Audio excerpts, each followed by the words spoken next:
परवान्यात समाविष्ट नसलेला आणि विक्रीसाठी बंदी असलेला बोगस खतं, बियाणं आणि कीटकनाशकं यांची विक्री करणाऱ्यांच्या विरोधात थेट गुन्हे दाखल करा असे निर्देश राज्याचे उपमुख्यमंत्री आणि ठाणे जिल्ह्याचे पालकमंत्री एकनाथ शिंदे यांनी दिलेत. कृषी क्षेत्राचं बळकटीकरण करण्याबरोबरच खासदार आणि आमदारांनी एक गाव निवडून त्या ठिकाणी सेंद्रिय शेतीला प्रोत्साहन देत मॉडेल गाव तयार करावं अशा सूचना देखील त्यांनी केल्यात. ठाणे जिल्हाधिकारी कार्यालयाच्या आवारातील जिल्हा नियोजन भवन इथे आयोजित खरीप हंगाम 2025चा आढावा व बैठकीत त्यांनी निर्देश दिलेत.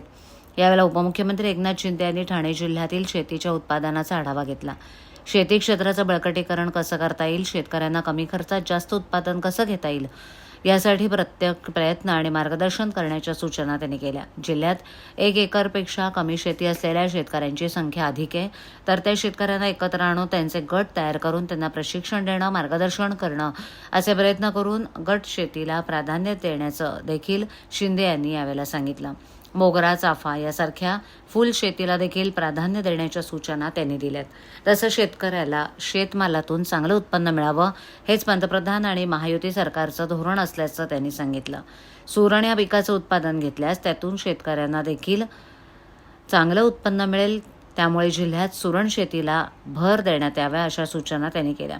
यावेळेला 150 एकरमध्ये सुरणाचं पीक लागवड करण्यात येणार असून शेतकऱ्यांची निवड करण्यात आली असल्याची माहिती त्यांनी अधीक्षक रामेश्वर पाचे यांनी दिली. सध्याच्या घडीला मोठ्या प्रमाणावर केमिकलयुक्त खतांचा वापर सर्रासपणे होतोय, त्यामुळे कर्करोगासारखे आजार अधिक बळावत आहेत. सेंद्रिय शेती करणाऱ्यांवर भर देण्यात यावा, शेतकऱ्यांमध्ये सेंद्रिय शेतीबाबत जनजागृती करण्यात यावी असे निर्देश त्यांनी दिलेत. तसंच सेंद्रिय शेतीसाठी डीपीडीसीतून एक योजना तयार करून त्यातून निधी देता येईल असं देखील शिंदे यांनी यावेळेला सांगितलं. बैठक झाली. खरीपाची बैठकीमध्ये सर्व विभागांना सूचना दिलेल्या आहेत की खतं आणि बी बियाणं उत्तम प्रकारची असावी, निकृष्ट दर्जाचे बोगस बियाणं वगैरे मिळता कामा नये. असं जर मिळालं तर त्याच्यावर कठोर कारवाई केली जाईल आणि त्यांना बिलकुल कोणी पाठीशी घालणार नाही. आणि त्याचबरोबर सेंद्रिय शेतीला प्राधान्य देणं आवश्यक आहे. या ठिकाणी SRT तंत्रज्ञान वापर केल्यामुळे शेतकऱ्यांचं उत्पन्न वाढलेलं आहे, त्याला ज्यादा तुम्ही प्राधान्य द्या. त्याचबरोबर आपल्या शेतामध्ये शेणखताचा ज्यादा वापर करा, सेंद्रिय शेतीला ज्यादा प्राधान्य द्या.